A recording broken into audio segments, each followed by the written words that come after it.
जो कि साउंड रखिए। आदरणीय प्रधानाचार्य जी, शिक्षकगण, यहाँ उपस्थित मेरे पिताजी में बड़े बुजुर्गों को इस 79वें स्वतंत्रता दिवस की हार्दिक शुभकामनाएं। आज हमारे स्वतंत्रता दिवस का जो नेशनल थीम है वो है honouring freedom, inspiring the future. स्वतंत्रता का सम्मान करना व भविष्य को प्रेरित करना।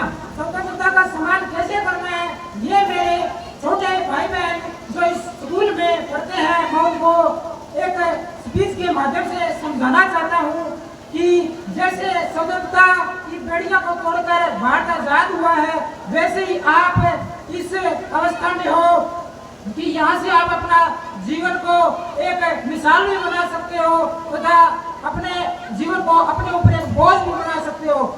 आपको यहीं से अपना एम टारगेट फिक्स करना होगा। ये टारगेट सिर्फ और सिर्फ आप किताबों के माध्यम से अचीव कर सकते हैं। सपने को देखना नहीं है, उसको अचीव करना है, निरंतर मेहनत करनी है, नई चीजें सीखते रहना है। पढ़ाई में मेहनत के आगे हर चीज फीकी लगने लगे, रात में नींद ना आए, सुबह की नींद तोड़कर तुम उठने लगो तो समझ जाओ तुम तैयार हो। सपने तो सब देखते हैं परंतु पूरे नहीं कर पाते क्योंकि वो खुद से नहीं जीत पाते। किताबों को अपना दोस्त बनाना होगा क्योंकि तुम्हारी बंद किस्मत की ये किताबें ही चाबी है। जिस दिन ये बात तुमको समझ में आ गई उस दिन पढ़ते समय कभी भी नींद नहीं आएगी। हर रोज लगेगा कि बस इतना काफी है, परंतु आपको अपनी दिनचर्या रोकनी नहीं है, मेहनत करते रहना है।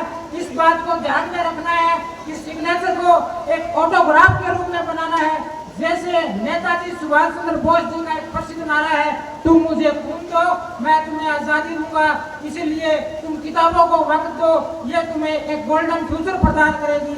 जब एक एग्जाम्पल के माध्यम से आपको मैं बातें समझा सकता हूँ कि जब किसी स्पेस शटल को अंतरिक्ष में छोड़ा जाता है तो उसको अंतरिक्ष में प्रवेश करने के लिए मात्र 10 मिनट समय लगते हैं, पर उसके पीछे लगभग 10 सालों की मेहनत होती है। इसमें लाखों इंजीनियर, लाखों एस्ट्रोनॉट्स और बहुत सारे लोग मिलकर मेहनत करते हैं, तब जाके ये वो एक लक्ष्य है उसको उड़ाने का वो हासिल कर पाते हैं। इसीलिए एक रनर है, अगर उसको 100 मीटर की रेस जीतनी है तो वो सिर्फ केवल 100 मीटर की रनिंग की तैयारी नहीं करता बल्कि कई लंबी मैराथन लगाता है, हर मौसम में दौड़ता है, हर अवस्था में दौड़ता है, तब जाकर वो ये टारगेट अचीव कर पाता है।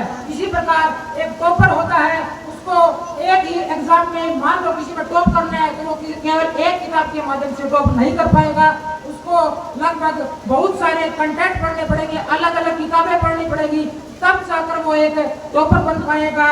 तो तुम्हें एक रनर की तरह 10 गुना ज्यादा मोटिवेशनल लाना होगा, स्पेस शटल की तरह एक्यूरेट प्लानिंग करनी होगी, तब जाके आप अपने टारगेट को हासिल कर पाओगे। वक्त को बर्बाद नहीं करना है। आपने स्कूलों की दीवार पे भी लिखा था, यहाँ 10वीं क्लास थी, मैं यहाँ पढ़ता था तो उसके बाहर ये वाक्य लिखा होता था कि don't waste time otherwise time will waste you. वक्त को बर्बाद मत करो वरना वक्त तुम्हें बर्बाद कर देगा। धीरे धीरे सब कुछ इंप्रूव होता चला जाएगा पर निरंतर मेहनत करते रहना है।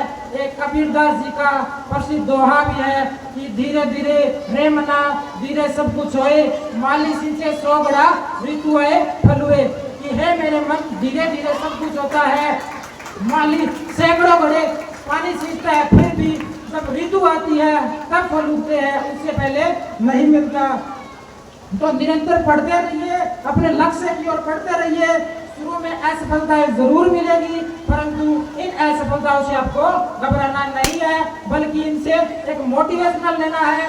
और दूसरे प्रयास में जब आप जाओगे तब आप शून्य नहीं होगे बल्कि एक अनुभव के साथ उस दूसरी बार उस प्रयास को करने जा रहे हो, क्योंकि दाना है वो खाक में मिलकर ही गुलजार होता है, रंग लाती है हिना पत्थर पे पिस जाने के बाद। तो आखिर में यही कहना चाहूंगा कि रॉकेट वाला मोटिवेशनल लाओ अपने अंदर, रनर वाला जुनून लाओ, टॉपर वाली जिम्मेदारी लाओ, पूरी मेहनत करो और सपनों को हासिल करो।